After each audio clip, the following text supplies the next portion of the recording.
que c'est de plus en plus un outil, c'est un outil, pardon, je vais le mettre dans cet ordre-là, c'est un outil de plus en plus précis, de plus en plus mobile, de plus en plus embarqué, qui bénéficie d'outils d'analyse qui eux aussi sont de plus en plus précis, mais aussi abordables, et financièrement, mais surtout technologiquement. C'est vrai qu'on a dépassé les toutes premières versions de Dartfish qui demandaient des heures et des heures de formation pour aller de plus en plus sur des outils que peuvent appréhender maintenant les entraîneurs et les gens qui nous regardent.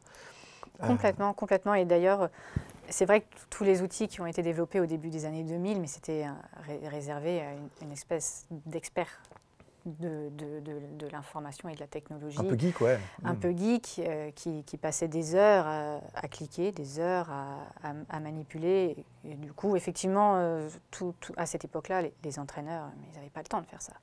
Donc, ils avaient besoin d'avoir un petit coup de main. Petite parenthèse, ils ne l'ont toujours pas. Et les outils évoluent dans ce sens-là aussi. Voilà.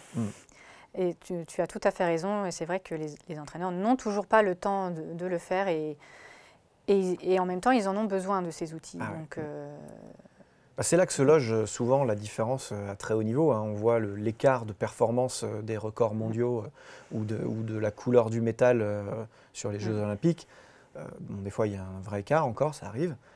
Mais des fois, ça se joue à une phalange. Donc, concrètement, ces outils qui vont permettre des fois justement de trouver le gap qu'on va pouvoir compléter et passer devant, c'est crucial.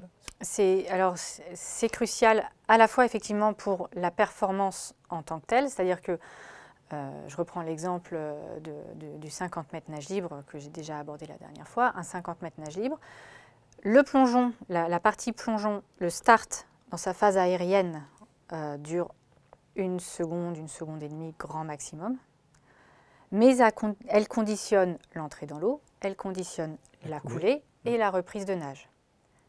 15 mètres. 15 mètres sur 50.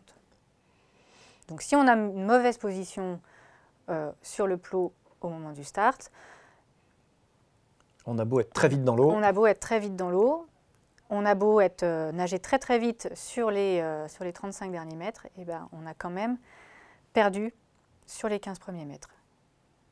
15 premiers mètres, ça fait donc 30% de la course. C'est de la performance instantanée. Ce que je dis souvent, c'est que, bon, je ne prêche pas pour ma paroisse en disant ça, mais la prépa physique, ça se mérite, quoi. C'est-à-dire que concrètement, pour devenir un peu plus fort, un peu plus vite, ça va prendre des mois, des années parfois, pour des gains marginaux qui, des fois, se transfèrent même pas dans l'activité. Donc, je ne dis pas qu'il ne faut pas le faire, mais si on peut corriger le positionnement d'un orteil et l'orientation d'une poussée sur un plot qui va nous faire gagner tout de suite des dixièmes de seconde.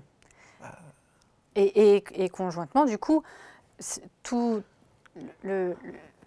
comment dire, la partie effectivement mécanique, de dire avec la vidéo, on a vu un truc et ça va être immédiat, il ne faut pas non plus y croire. Fantasmer. C'est pas un fantasme.